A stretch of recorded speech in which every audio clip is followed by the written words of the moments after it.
ቅዱስ መንፈስ ቅዱስ መንፈስ ቅዱስ መንፈስ ቅዱስ መንፈስ ቅዱስ መንፈስ ቅዱስ ኃያል ንጉሥ ህላውነት ካዩ ጸልየኒ ክብረ ኻጥራይ ጸልየኒ ኃይለ ኻጥራይ ተንክፈኒ የዳው ኻጥራይ ይዳስሰኒ ናትካ ዘይኮነ ኩሉ ይትረፈኒ መንፈስ ቅዱስ ይተሕለፈኒ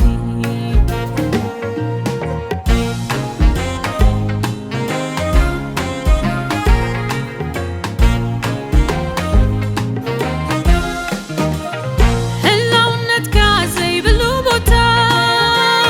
ምድረ በዳዩ ደረቕ በረኻ ስምካ ክንፅውዕ ተኻኺብና ደበቕ ትብለና ከም ቃልካ ጐይታ ህላውነትካ የለምልመና ዝነኻቐፀ የረስርሰና ንሕቶ መልሲ ኩሉ ፈውስና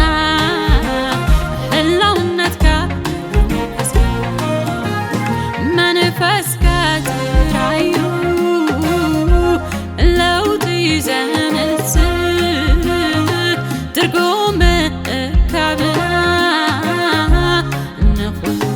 ዘስልጥ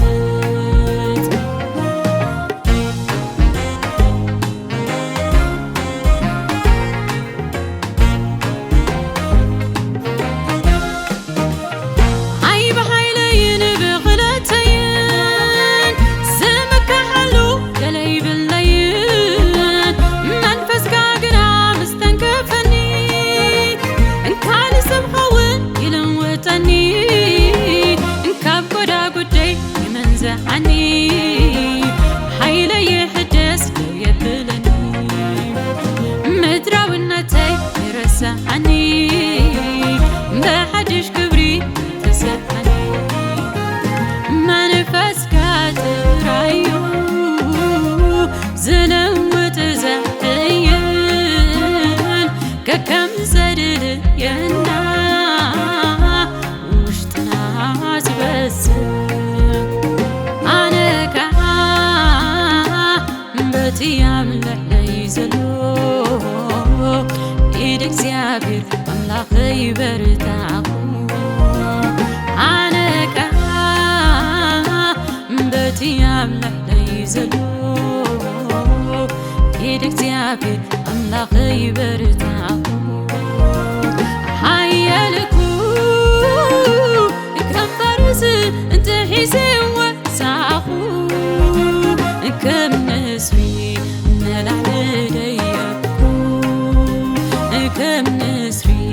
ንላዕሊ ደየብኩ ሓያልኩ ከም ፈርስ እንተሒዘ ወፃኹ ከም ንስሪ ንላዕሊ ደየብኩ ከም ንስሪ ንላዕሊ ደየብኩ መንፈስ ቅዱስ መንፈስ ቅዱስ መንፈስ ቅዱስ መንፈስ ቅዱስ መንፈስ ቅዱስ መንፈስ ቅዱስ ኃያል ንጉሥ ህላውነትካ እዩ ጸልየኒ ክብረ ኻጥራይ ጸልየኒ ኃይለ ኻጥራይ ተንክፈኒ የዳው ኻጥራይ ይዳስሰኒ ናትካ ዘይኮነ ኩሉ ይትረፈኒ መንፈስ ቅዱስ ይተሕለፈኒ